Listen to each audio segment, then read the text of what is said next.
ನಮಸ್ಕಾರ. ದೇವರಲ್ಲಿ ಅದೆಷ್ಟೋ ಬೇಡಿಕೆಗಳನ್ನು ನಾವು ಬೇಡ್ಕೊಳ್ತೀವಿ.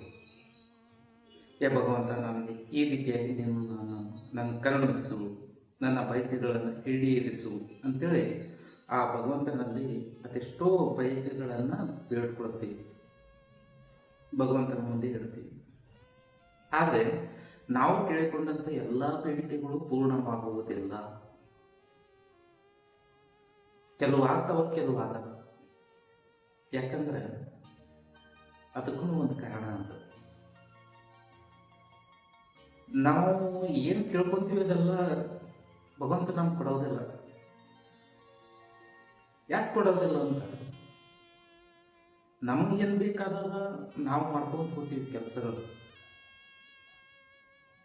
ಮಾಡ್ಕೊಂತೀವಿ, ಅವುಗಳ ಫಲವನ್ನು ಭಗವಂತನಲ್ಲಿ ಕೇಳ್ತೀವಿ. ಆದರೆ ನಾವು ಭಗವಂತನಿಗೆ ಏನು ಬೇಕಾಗಿಲ್ಲ ಅದನ್ನು ಮಾಡಬೇಕು. ಅವಾಗ ನಮಗೆ ಏನು ಬೇಕಾದ್ರೆ ಭಗವಂತ ತಾನೇ ಕೊಡ್ತಾನೆ. ನಾವು ಹಂಗೆ ಮಾಡೋಲ್ಲ.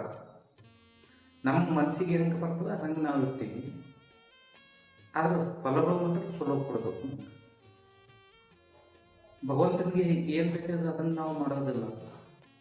ನಮಗೆ ಏನು ಬೇಕಾದ್ರೆ ಅದನ್ನು ಮಾಡ್ತೀವಿ, ಫಲ ಮಾತ್ರ ಒಳ್ಳೆಯದು ಕೇಳ್ತೀವಿ ಭಗವಂತನ.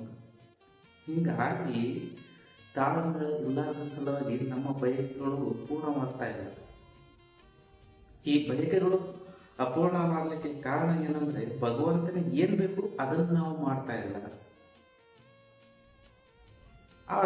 ನಮ್ಗೇನು ಬೇಕಾಗಿದೆ ಅದನ್ನು ನಾವು ಮಾಡಕತ್ತೀವಿ. ಹೀಗಾಗಿ ನಾವು ಏನು ಕೇಳ್ತೀವಿ ಅದು ನಮಗೆ ಸಿಗಲ್ಲ. ಅದೇ ನಾವು ಸ್ವಲ್ಪ ಬದಲಾವಣೆ ಮಾಡ್ಕೊಂಡೇವಂದ್ರೆ ಭಗವಂತನಿಗೆ ಏನು ಬೇಕು ಅದನ್ನು ಮಾಡ್ತಾ ಹೋದೇವಂದ್ರೆ ನಮ್ಗೆ ಏನು ಬೇಕಾಗದ ಆತ ಅದನ್ನೆಲ್ಲ ಕೊಟ್ಕೊಂತ ಹೋಗ್ಬಿಡ್ತಾನೆ. ಈಗ ಭಗವಂತನಿಗೆ ಬೇಕಾದದ್ದು ಏನು, ನಾವು ಮಾಡಬೇಕಾಗಿದ್ದು ಏನು ಅನ್ನೋದು ಒಂದು ಪ್ರಶ್ನೆ ಆಗ್ತದೆ. ಭಗವಂತನಿಗೆ ಬೇಕಾಗಿದ್ದು ಸರಳತೆ, ಉತ್ತಮತೆ, ಪರೋಪಕಾರ, ನಿಸ್ವಾರ್ಥ, ಇಷ್ಟೇ. ದಯೆ ಇರಬೇಕು, ನಿಸ್ವಾರ್ಥತೆ ಇರಬೇಕು, ಪರೋಪಕಾರ ಇರಬೇಕು, ಸರಳ ಮನಸ್ಸು. ಇಷ್ಟಿತ್ತು ಅಂದ್ರೆ ನಮ್ದು ಏನು ಬೇಕು ಅದೆಲ್ಲ ಭಗವಂತ ಒದಗಿಸ್ಕೊಡ್ತಾನೆ. ಹಂಗಂತೇಳಿ ನಮ್ಮ ಬಯಕೆಗಳಿಗೆ ಮಿತಿ ಇಲ್ಲ. ಅಸೀಮಿತವಾದ ಬಯಕೆಗಳು ನಮಗೂ, ಅಸಂಖ್ಯಾತ ಬಯಕೆಗಳು ನಮಗೂ. ಒಂದು ಮುಗಟಿಗೆ ಇನ್ನೊಂದು ಶುರುವಾಗ್ತದೆ, ಇನ್ನೊಂದು ಮುಗಟಿಗೆ ಮತ್ತೊಂದು ಶುರುವಾಗ್ತದೆ. ಬಯಕೆಗಳಿಗೆ ಮಿತಿ ಇಲ್ಲ ನಮಗೆ.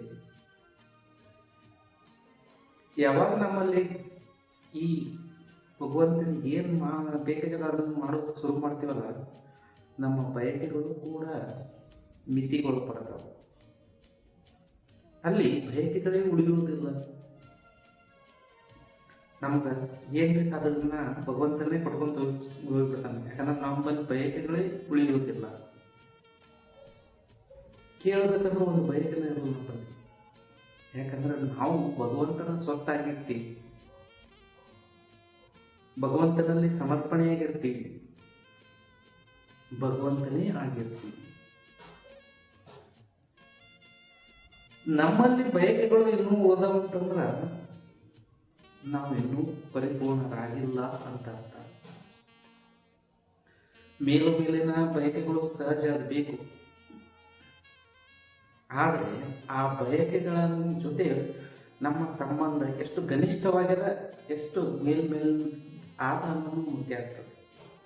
ಯಾವಾಗ ಭಗವಂತನಿಗೆ ಬೇಕಾದಂಥ ಕೆಲಸಗಳನ್ನು ನಾವು ಮಾಡ್ತಾ ಹೋಗೋಕತ್ತೇವೆ ಅಂತಂದ್ರೆ ಆಗ ಬಯಕೆಗಳೊಂದಿಗೆ ನಮ್ಮ ಸಂಬಂಧ ಮ್ಯಾಗ್ನದಿಂದ ಇರ್ತದೆ, ಆಳವಾಗಿರೋದಿಲ್ಲ. ಯಾವಾಗ ನಾವು ನಮಗೆ ಬೇಕಾದಂಥದ್ದು ನಾವು ಮಾಡಕ್ಕೆ ಶುರು ಮಾಡ್ತೀವಲ್ಲ, ಆವಾಗ ನಮ್ಮ ಮತ್ತು ನಮ್ಮ ಬೇಡಿಕೆ ಮತ್ತೆ ಬಹಳ ಕನಿಷ್ಠವಾದ ಸಂಬಂಧ ಇರ್ತದೆ. ಕನಿಷ್ಠವಾದ ಸಂಬಂಧ ಭಗವಂತನಿಗೆ ಬೇಕಾದದ್ದು ಮಾಡಿದಾಗಿರ್ತದೆ. ನಮಗೆ ಬೇಕಾದದ್ದು ನಾವು ಮಾಡಕತ್ತೇವೆ ಅಂದ್ರೆ ಗರಿಷ್ಠವಾದ ಸಂಬಂಧ ನಮಗಿರ್ತದೆ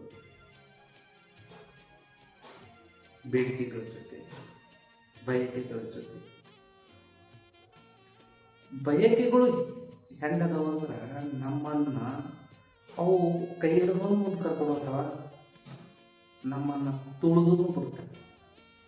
ಎರಡು ರೀತಿ ಮಾಡ್ತಾವು. ಬಯಕೆಗಳ ದಾಸರಾದೆವು ಅಂದರೆ ಬಯಕೆಗಳು ನಮ್ಮನ್ನು ತುಳಿತಾವ. ಬಯಕೆಗಳನ್ನು ನಮ್ಮ ನಿಯಂತ್ರಣದಲ್ಲಿದ್ದು ಅಂದ್ರೆ ಬಯಕೆಗಳು ನಮ್ಮ ಕೈ ಹಿಡಿದು ನಡೆಸ್ಕೊಂಡು ಹೋಗ್ತಾವೆ. ಯಾಕಂದರೆ ಬದುಕಿಗೆ ಬಯಕೆಗಳು ಬೇಕು. ನಾಳಿನ ಬಗ್ಗೆ ಒಂದಿಷ್ಟು ಆಸೆ ಇರಲಿಲ್ಲ ಅಂದ್ರೆ ನನಗೆ, ನಾಳಿನ ಬಗ್ಗೆ ಒಂದಿಷ್ಟು ಬಯಕೆಗಳು ಇರಲಿಲ್ಲ ಅಂದ್ರೆ ನಾಳೆ ಬದುಕಬೇಕನ್ನ ಆಸೆನೇ ಇರಲಿಲ್ಲ, ನನಗೆ ಬಯಕೆನೇ ಇರಲಿಲ್ಲ. ಅವಾಗ ನಾನು ಯಾವುದೇ ಕೆಲಸ ಕಾರ್ಯಗಳಲ್ಲಿ ತಲ್ಲಿನ ಆಗೋದಿಲ್ಲ. ಅದಕ್ಕಾಗಿ ಒಂದಿಷ್ಟು ಬಯಕೆಗಳು ನಮಗೆ ಬೇಕು. ಯಾವಾಗ ನಾವು ಪೂರ್ಣರಾಗ್ತೀವಿ ಆಗ ಬಯಕೆಗಳು ಬಿಟ್ಟೋಗಿರ್ತಾವ. ಭಗವಂತನ ಇಚ್ಛೆಯಂತೆ ನಾವು ನಡೀತಾ ಇರ್ತೀವಿ. ಭಗವಂತ ನಮ್ಮನ್ನು ಕಾಪಾಡ್ಕೊಂಡು ಕೈಯಲ್ಲಿ ಸಾಗಿಸ್ತಿರ್ತಾನೆ. ನಮಗೇನು ಬೇಕು ಅದನ್ನು ಹಂಗೆ ಕೊಡ್ಕೊಂತ ಹೋಗ್ತಿರ್ತಾನೆ. ಅದಕ್ಕೆ ನಮಗೇನು ಬೇಕಾದ್ರೂ ನಾವು ಮಾಡೋದು ಮುಖ್ಯ. ನಾವೆಲ್ಲ ಏನು ಮಾಡ್ತೀವಿ, ದೇವ್ರ ಗುಡಿಯಿಂದ ಹೊರಗೆ ಬಂದೀವಂದ್ರೆ ನಮ್ಮ ವ್ಯವಹಾರನೇ ಬೇರೆ, ನಮಗೆ ಬೇಕಾದದ್ದು ನಾವು ಮಾಡ್ಕೊಂತ ಹೋಗ್ತೀವಿ. ಗುಡಿಯಾಗ ಹೋದೆವು ಅಂದ್ರೆ ನಮಗೆ ವ್ಯವಹಾರನೇ ಬೇರೆ. ಅಲ್ಲಿ ಅಷ್ಟಲ್ಲೇ ಇರತನ ಬರೀ ನಮ್ಮ ಬಯಕೆಗಳು ಹೇಳ್ಕೊಂತೇ ಹೋಗ್ತೀವಿ. ನಮ್ಮ ಬಯಕೆಗಳು ನಮ್ಮ ಬೇಡಿಕೆ ಪಟ್ಟಿನೇ ಮುದ್ದಿರ್ತದೆ ಅಲ್ಲಿ. ಅದಕ್ಕಾಗಿ ನಾವು ಏನು ಮಾಡ್ಬೇಕಂತ ಹೇಳಲ್ಲ, ಸುಮ್ಮನೆ ಕೊಡೋದು ನಮಗಷ್ಟೇ. ನಾನು ಏನಾಕೆ ಮಾಡಲ್ಲ, ನೀನು ನನಗೆ ಇಂಥದ್ದು ಕೊಡು ಅಂತ ಭಗವಂತನಿಗೆ ಕೇಳುವ ಮನಸ್ಥಿತಿ ನಮ್ದು. ಹಂಗಾದಾಗ ಅಪರಾಧ ಏನು ಇಲ್ಲ. ನಾವು ಭಗವಂತನಿಗೆ ಏನು ಬೇಕು ಅದನ್ನು ಮಾಡ್ತಾ ಹೋದೆವು ಅಂತಂದ್ರೆ ಭಗವಂತನ ಸಾನ್ನಿಧ್ಯಕ್ಕೆ ಹೋಗುವ ಅವಶ್ಯಕತೆಯೂ ಇಲ್ಲ. ನಮಗೇನು ಬೇಕು ಅದನ್ನು ಮಾಡ್ತಾ ಇರಲ್ಲ, ಕೊಡ್ತಾ ಸಾಕ್ತಾ ಇರ್ತಾನೆ. ಹೇಳೋದು ಅವಶ್ಯಕತೆಯೂ ಇಲ್ಲ. ಅವ್ರು ಸುಮ್ಮನೆ ಕೊಡ್ತಾ ಸಾಕ್ತಿರ್ತಾರೆ. ಅದಕ್ಕಾಗಿ ನಮ್ಮ ಬಯಕೆ ಮೇಲಿನಲ್ಲೇ ನಮಗೆ ನಿಯಂತ್ರಣ ಬೇಕು ಅಂತಂದರೆ ಭಗವಂತನ ನಿಯಂತ್ರಣ ಅದನ್ನು ನಾವು ಮಾಡ್ತಾ ಸಾಗೋಣ. ಧನ್ಯವಾದಗಳು.